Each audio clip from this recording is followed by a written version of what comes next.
In our Legal Edge segment, we've talked about auto insurance and the claims people may have if they're involved in a crash.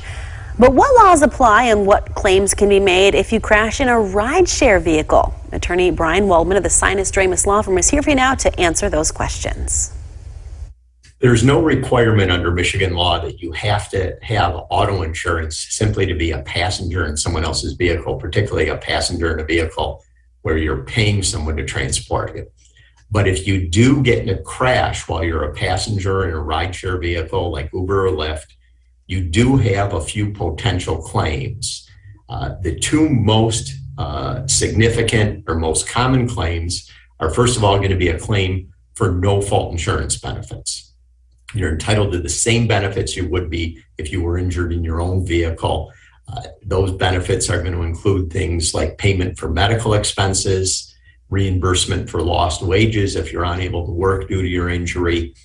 What's a little different when you're a passenger in an Uber vehicle is where you go to get those no-fault insurance benefits.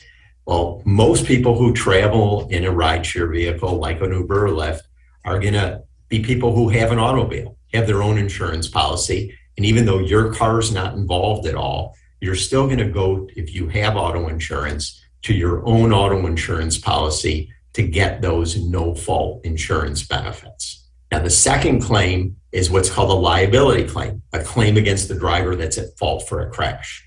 If you're sitting in an Uber or a Lyft as a passenger, there's a really good chance that you are not at fault. You're not to blame if there's been a crash and you've been injured. The one thing that's significant under Michigan law is that as rideshares became more popular, the legislature passed a law that says if there's a rideshare driver or company involved in transporting a passenger for what's called a pre-arranged ride, they have to have a policy that provides liability coverage for these types of claims. And these are claims above and beyond those things that are available under the no-fault law.